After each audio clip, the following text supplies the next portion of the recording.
All right, now at 6 o'clock, going to be a busy day at the Capitol. Should pharmacists prescribe birth control and contraception in vending machines? How about stronger gun storage laws? Lawmakers are looking for the public's opinion on a lot of topics today. Sniffles and stomach bugs. Does it feel like your little one has been sick for months? You're not alone. Coming up in Family First, we're talking to one doctor who explains why many viruses are out in full effect this year. Also ahead in Climate Matters, maybe a game-changing method when it comes to recycling plastics, and the historic protection treaty making waves in our oceans. All local, all morning. This is Fox 61, Connecticut's news station. Good morning. Happy Monday. Hopefully everybody had a great weekend. Thanks for starting your new day off here.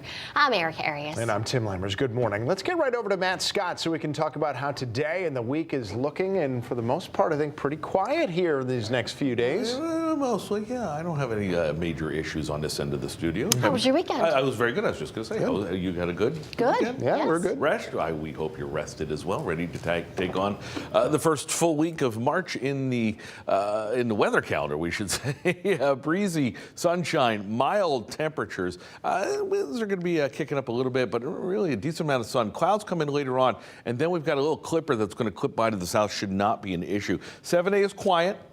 Is it winterless, though? We'll talk about that coming up. Live Doppler, nothing going on around here. There's a little system off towards the west. Not concerned with it too much. Again, that may be a minor issue for some cloudiness, maybe a stray flake later on tonight. 40 degrees in Hartford, New Haven, 39 in Groton. Some mild temperatures with the planner getting pretty decent later on with that northwesterly wind. 37 degrees is not a bad start, and I was on the fence whether I should put the sun or the moon up there.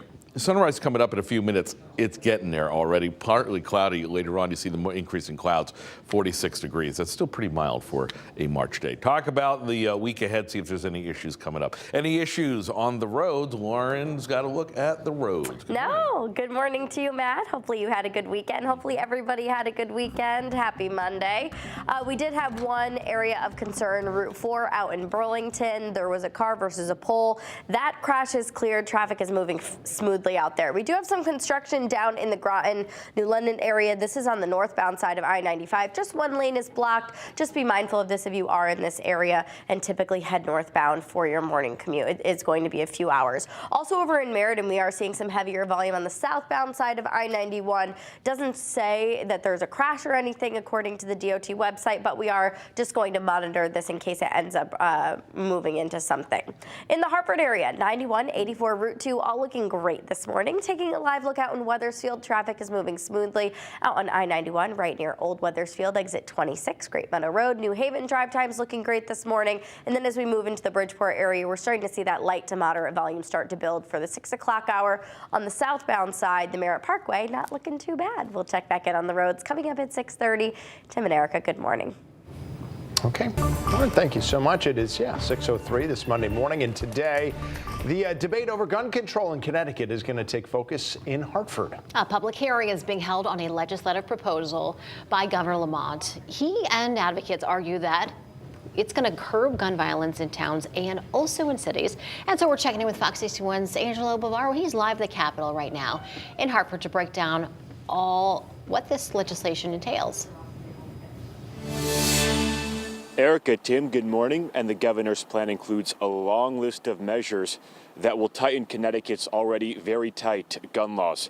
Now, opponents of this plan, they argue that the state should be instead focusing on all the laws already on the books instead of trying to implement new measures. So what exactly are those new measures? Let's break down what is in this legislation that is up for discussion this morning. So this would ban the open carry of firearms in public and limit the sale of handgun purchases to one per month. This would also make updates to the state's ban on unregistered ghost guns to stop their illegal flow into towns and cities. The governor's office also says the legislation is designed to close loopholes in the state's ban on certain semi and fully automatic weapons. In addition, the age to buy firearms would be raised to 21, and there would be a 10-day waiting period implemented before buying a firearm. Advocates testifying in support of this plan say all of this is needed to tackle an issue only made worse in recent years. It is a public health crisis. That is the easiest way to phrase it. We are seeing gun violence have a be dramatically affected by the pandemic. We see cities like New Haven, Hartford, see dramatic increases in gun deaths and shootings. And on the other side of this debate, also signed up to speak at today's public hearing, is a list of people opposed to the governor's plan. In public testimony that was posted online, one person, Hilda Lozado, writing, quote, "With this new bill, you are taking my rights away from being able to defend myself as a woman and to be able to protect my daughters. Instead of taking our rights away, how about putting in a harsh law against the criminals that are not following the law?" Now, to put this conversation into more perspective, there is some research out by Everytown for gun violence. According to that research, Connecticut has the 5th strongest gun safety laws and the 6th lowest rate of gun violence in the country. We're live at the state capitol this morning. I'm Angelo Bavara, Fox 61, Connecticut's news station. All right, Angelo, thanks for the update there. Oh, meantime, this morning at 6:06, the owner and employee of a construction company are heading to court after being accused of causing the death of a worker in a trench collapse last year. Dennis Botticello and an employee, Glenn Locke, are facing manslaughter charges in the death of Dennis Slater. Slater died at a construction site in Vernon back in July. The sides of a dirt trench collapsed on him at Laurel Woods Farms. It wasn't just an accident. This could have been prevented. This hole was nearly, quite long, and they failed to have any trench boxes. We're very careless in their actions, and somebody died as a result of this. Local, state, and federal investigators were involved in the case. Well, this morning, state police are investigating a crash that killed a teenager from Bethlehem. They said around 9 p.m. Saturday, Tristan Ocasio's pickup truck crossed the center line and hit 2 cars that were going the other way on Main Street in Woodbury. One driver was treated for minor injuries, one of those other 2 drivers. At this point, police are still trying to figure out why Ocasio's truck drifted, so please call them if you saw the crash. Now, Ocasio was a senior in high school, and a family friend started a GoFundMe to help with funeral expenses. It's already gotten to nearly $25,000. The organizer said no parent plans for something like this. In Vernon, police responded to a rollover accident early Sunday morning. They say the car hit a pole and then rolled over. A single passenger was taken to the hospital for non-life-threatening injuries. No word yet on the condition or if anyone else was injured. Police are actively investigating this incident. And in Westport, police are still investigating after a car hit and killed a man on Riverside Avenue. This happened late Saturday night. Police say a car hit a 54-year-old man from Norwalk, and that man later died at the hospital. Police said that the driver did stay at the scene and is cooperating. Well, police are investigating a shooting that left a delivery driver dead in Bridgeport. This happened Saturday night around 7 o'clock on Boston Avenue and Palisades Avenue. When police got there, they said they found a 35-year-old man from Flushing, New York, who was shot.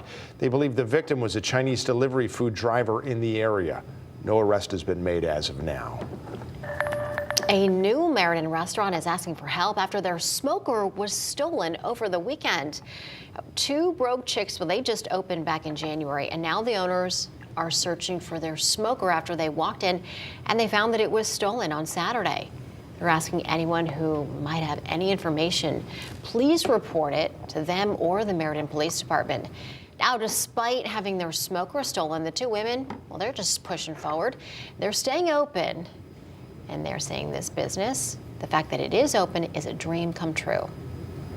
And when the spot came available for rent and we decided to go for it, and we said, well, what would our name be? We just looked at each other and laughed and said 2 broke chicks. Because that's what we were, so it just kind of stuck and went from there. When you taste our food, you definitely taste the love that we put into it. We should do a Foodie Friday there. Yeah, let's do it. Right? Well, they were saving up to get a fryer so they could make even more food with love. But they say the stolen smoker is certainly a setback. Again, if you have any information, please report it to the Meriden Police.